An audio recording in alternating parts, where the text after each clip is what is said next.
Assalamualaikum warahmatullahi wabarakatuh. Pendengar Radio Bola, senang sekali sore hari ini kita bisa bersua lagi di obrolan Ramadan.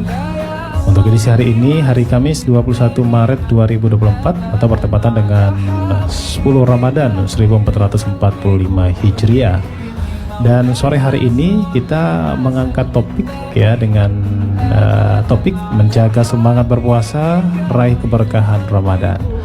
Dan sore hari ini pendengar RRI, alhamdulillah kita beruntung banget bisa terhubung ya dengan narasumber yang spesial. Masya Allah, ada seseorang yang dirindukan suaranya di Kabupaten Seram bagian timur. Ada Ustadz Fahri Husni Al-Katiri di ujung telepon. Kita langsung menyapa. Assalamualaikum warahmatullahi wabarakatuh, Ustadz.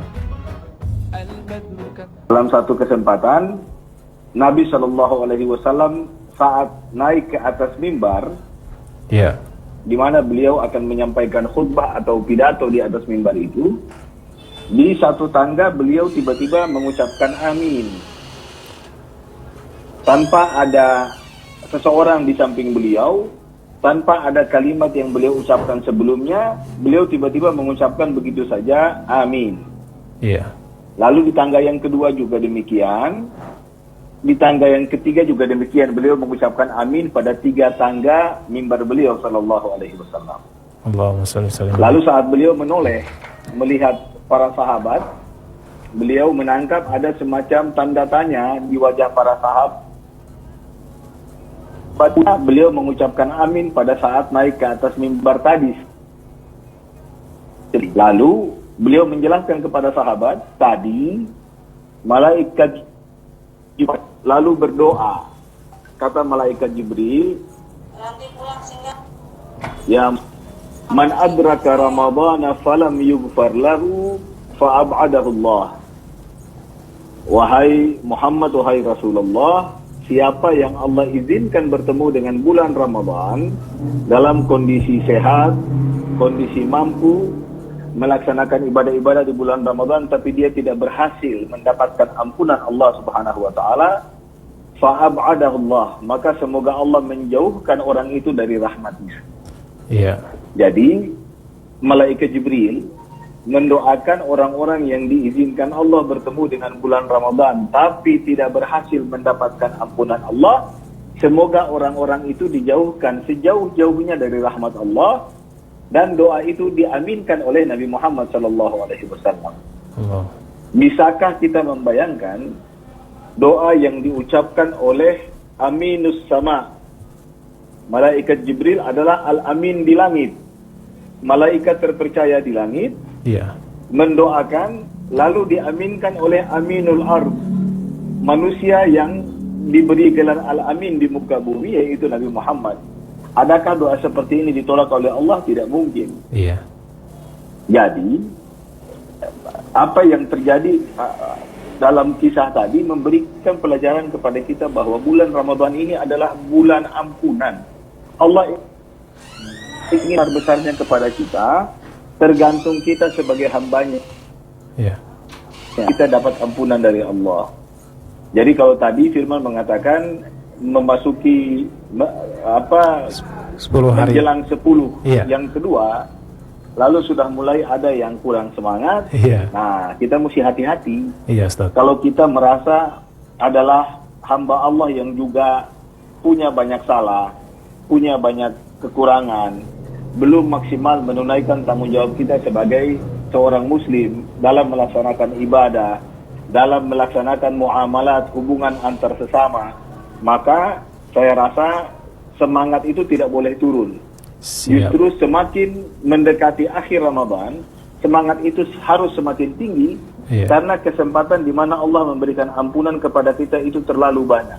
Iya. Coba kita perhatikan bagaimana Nabi SAW mengatakan, man shama ramadhana imanan wa ihtisaban ghufira lahu ma taqaddama min dhanbi.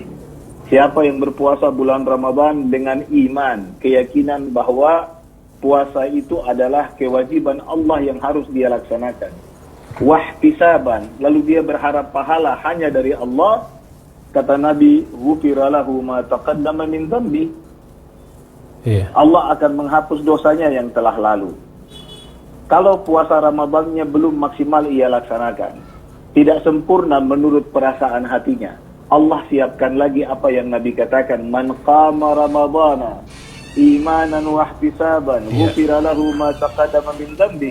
Siapa yang salat malam, salat tarawih di bulan Ramadan dengan iman dan mengharap pahala Allah, Allah hapus dosanya yang telah lalu. Sama, Allah menjanjikan menghapus dosanya yang telah lalu.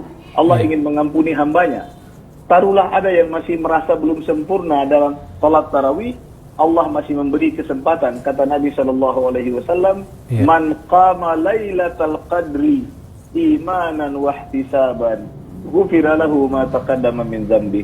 Siapa yang salat malam bertepatan dengan Lailatul Qadar, maka Allah menghapus dosanya yang telah lalu. Nah, terlalu banyak kesempatan yang Allah berikan kepada kita di bulan Ramadan ini untuk mendapat ampunan Allah. Yang penting kita mau menyambut pemberian Allah itu dengan senang hati, dengan semangat melaksanakan apa yang diperintahkan Allah Subhanahu wa taala. Iya. Belum lagi suasananya memang suasana yang kondusif. Iya. Begitu datang bulan Ramadan, kata Nabi sallallahu alaihi wasallam, "Futtihat abwabul jannah." Pintu-pintu surga dibukakan oleh Allah. Iya. Wa ghulliqat abwabun nar. Pintu-pintu neraka ditutup oleh Allah Subhanahu wa taala, wa suffidatis syayatin. Dan setan pun dibelenggu. Kita merasakan suasana yang indah sekali saat tiba di bulan Ramadan, suasana yang menyemangati kita untuk mau beribadah dan melaksanakan berbagai tuntunan Nabi SAW di bulan Ramadan. Iya. Mudah-mudahan kita tidak menjadi orang yang mengabaikan kesempatan pengampunan yang Allah sediakan bagi kita di bulan Ramadan. Jangan turun semangat, justru sebaliknya semakin mendekati hari akhir, kita semakin semangat untuk mengejar ampunan Allah Subhanahu wa taala, karena dengan ampunan itulah Allah Subhanahu wa taala memberikan izin kepada kita untuk masuk ke dalam surganya. Amin. Allah berfirman, "Wasari'u ila maghfiratin min rabbikum wa jannatin 'arduhas samawati wal ardu uiddat lil muttaqin." Kata Allah, bergegaslah kalian meraih ampunan Allah dan surganya. Setelah kita raih ampunan Allah, baru kita diizinkan mendapatkan surganya, surga yang seluas langit dan bumi. Mudah-mudahan kita semua, saya, Firman, dan semua pendengar RRI Bula diberikan Allah Subhanahu wa taala ampunan dan dimasukkan ke dalam surganya. Amin ya rabbal alamin. Amin, amin. Baik, Ustadz, ini ada pertanyaan yang dititipkan buat saya nih, Ustadz. Ini terkait dengan 30 hari berpuasa ini kan bukan waktu yang singkat, Ustadz, bagi mungkin pemula atau masyarakat yang belum begitu paham tentang agama nih, Ustadz. Kita mungkin tahu juga ada fase-fase yang dibagi mungkin oleh ulama, mungkin bisa Ustadz jelaskan. Ada fase 10 hari pertama, 10 hari kedua, hari ketiga. Ini semuanya ada keistimewaan-keistimewaan yang mungkin bisa dijelaskan oleh Ustadz. Oke. Jadi sebenarnya tidak ada rujukan yang kuat tentang pembagian satu bulan Ramadan itu menjadi 10 yang pertama, 10 yang kedua, dan 10 yang ketiga. Okay. Karena sebenarnya seperti apa yang dijelaskan tentang ampunan, kemudian rahmat, gitu ya, dan surga itu sesuatu yang saling Jadi ampunan Allah tidak disediakan hanya untuk 10 yang pertama, tidak. Siap. Ampunan Allah dari awal sampai akhir. Rahmat Allah juga demikian. Itu berlaku. Iya. Kesempatan untuk masuk ke dalam surga kita dari itu Allah siapkan dari awal bulan sampai akhir bulan. Jadi tidak ada pembatasan yang kaku seperti dijelaskan kepada kita dalam berbagai kesempatan. Jadi jangan sampai ada yang berpikir kalau sudah lewat 10 bulan yang pertama, aduh berarti kesempatan ampunan sudah lewat. Tidak. Betul. Sama seperti jangan orang berharap mendapat rahmat hanya setelah masuk 10 yang kedua. Tidak. Itu semua berlaku dari awal sampai di akhir. Iya. Oke. Nah, Ustadz, ada juga nih yang ingin bertanya. Ini maksudnya di jalur kami terkait dengan ini puasa, meskipun ini bukan sesuatu yang baru, tiap tahun kita laksanakan puasa, tapi perubahan kebiasaan kita yang mungkin tadinya makannya pagi, siang, dan malam, kemudian kita bebas Ya. Nah, kali di bulan puasa semuanya diatur, Ustaz. Ini bagaimana supaya kita tetap bisa kuat ya dengan perubahan kebiasaan kita itu, Ustaz? Iya. Halo? Halo? Iya. Iya.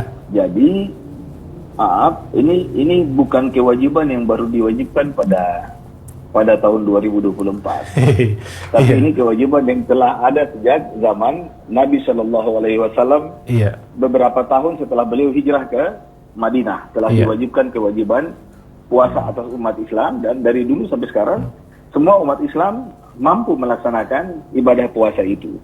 Dan sebenarnya apa yang sudah diwajibkan Allah Subhanahu wa taala itu sama sekali tidak memberatkan kita. Betul. Itu sebabnya kalau kita perhatikan ayat yang berbicara tentang kewajiban puasa, itu Allah sisipin kalimat di tengah-tengah ayat itu di surat Al-Baqarah, yuridullahu bikumul yusra wala yuridu bikumul usra. Kata Allah ingin menyulitkan kalian. Maka yang tidak sedang bepergian ada di dalam negerinya, dan dia juga tidak sedang sakit. Tapi kalau mereka yang tidak ada pemaksaan bahwa mereka harus melaksanakannya secara apa adanya seperti orang-orang lain, dia boleh saja berbuka, begitu kata Allah Subhanahu wa taala. Iya. Faman syahida minkumus syahra, kata Allah, faliyasum. Siapa yang ada di bulan Ramadan dalam keadaan sehat, tidak sedang bepergian, maka hendaklah dia berpuasa. Tapi wa man kana maridan aw ala safarin fa iddatun min ayamin ukhar. Siapa yang sakit, tidak mampu atau sedang dalam perjalanan, maka dia boleh berbuka puasa dengan ketentuan mengganti puasa itu pada 11 bulan tersisa setelah bulan Ramadan. Jadi itu keringanan yang luar biasa. Bahkan kalau orang yang sudah tua dan mengeluh tidak mampu berpuasa karena faktor usia, diberi keringanan lagi. Baik. Bahwa orang yang tidak mampu karena faktor usia berarti alasannya adalah alasan yang permanen, tetap. Tidak mungkin orang yang sudah tua tahun ini tidak berpuasa, tahun depan dia jadi lebih muda. Kan tidak mungkin, dia pasti akan lebih tua. Nah, orang yang punya halangan yang tetap seperti ini, Allah meringankan lagi dengan fafidyatun ta'am miskin. Ya, dia boleh memberi makan orang miskin sebagai ganti puasanya. Jadi dia boleh tidak berpuasa, tapi dia harus membayar fidyah, memberi makan satu orang miskin 1 kali makan kenyang untuk 1 hari puasa yang ia tinggalkan. Jadi selain mereka itu, maka kita-kita yang masih muda ini di usia 20 tahun, 30 tahun, 40 tahun, saya rasa tidak ada yang berat untuk sekedar menahan diri dari makan minum, berhubungan suami istri kurang lebih sekitar 12 jam. Kalau kita ikut perkembangan zaman hari ini ada banyak praktek hidup sehat yang sudah diterapkan oleh banyak orang, tapi mereka menggunakan istilah diet fasting gitu ya, atau fasting diet, fasting dengan berpuasa. Mereka bisa saja menahan makan tidak dengan maksud untuk menjadi ibadah, tapi mereka bisa menahan makan untuk menjaga dengan tujuan lain. Dengan menjaga kestabilan tubuh mereka, kesehatan.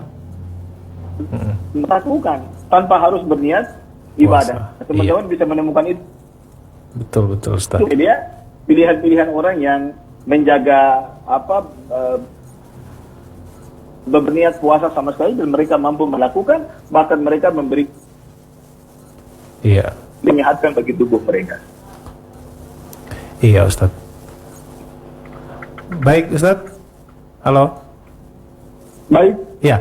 Satu lagi Ustaz terakhir sebelum kita mengakhiri perjumpaan kita. Ini ada pertanyaan juga dari Fahmi di Jalan Kelapa 2. Ustaz, bolehkah kita mengharapkan imbalan dari puasa kita karena kita sudah melaksanakan ibadah selama Ramadan? Monggo Ustaz. Kalau kalau mengharapkan imbalan dari Allah itu sangat boleh. Baik. Sangat boleh kita mengharapkan imbalan dari Allah karena itu yang Nabi katakan, Iya. man ramadhana imanan wa ihtisaban. Yes. Ihtisaban itu maksudnya dengan mengharap imbalan dari Allah. Ya, jadi kalau kita mengharap imbalan dari Allah berupa ampunan, berupa pahala yang dilipat gandakan, berupa menjadi sahabat puasa yang akan diberi syafaat nanti di akhirat dan bahkan mendapat surga Allah Subhanahu wa taala, itulah yang dimaksudkan oleh Nabi sallallahu alaihi wasallam dengan imanan wahtisaban. Jadi sangat boleh. Tapi kalau kita mengharap imbalan dari manusia, itu yang tidak dibenarkan karena itu nanti akan menyalahi apa yang tadi Nabi katakan. Baik. Baik, Ustadz. Ya, Iya. Firman. Oke Ustadz, terima kasih Ustadz, terima kasih banyak, jazakallah khairan Ustadz, waktu yang singkat, mudah-mudahan bisa berjumpa lagi di lain kesempatan dan insya Allah lebih persiapannya lebih oke Ustadz. Terima kasih banyak-banyak, mohon maaf Ustadz, dan Baik, kita ucapkan terima kasih kepada Ustadz Fahri Husni Al-Qadiri yang tentunya dirindukan oleh masyarakat Kabupaten Serang bagian timur. Mudah-mudahan beliau selalu sehat, diberikan kesehatan, dan insya Allah bisa kembali lagi ke Bula dan bisa bersama-sama dengan kita semua. Amin ya rabbal alamin. Terima kasih Ustadz. Assalamualaikum warahmatullahi wabarakatuh. Waalaikumsalam warahmatullahi wabarakatuh. Radio Republik Indonesia RRI Pro 1. Baik, pendengar dari Bola, demikian sedikit obrolan kita dengan Ustadz Fahri Husni Al-Qadiri, mantan Wakil Bupati Seram bagian Timur, yang tentunya sudah sedikit memberikan penjelasan kepada kita semua terkait dengan bagaimana kita menjaga semangat kita untuk tetap ada hingga menyelesaikan puasa ini selama 30 hari nanti. Terima kasih, dan pendengar RRI, nantinya di pukul 18.00 kita menghadirkan untuk Anda Renungan Ramadan. Tetaplah bersama kami di 88,7 MHz. Radio Republik Indonesia RRI Pro 1.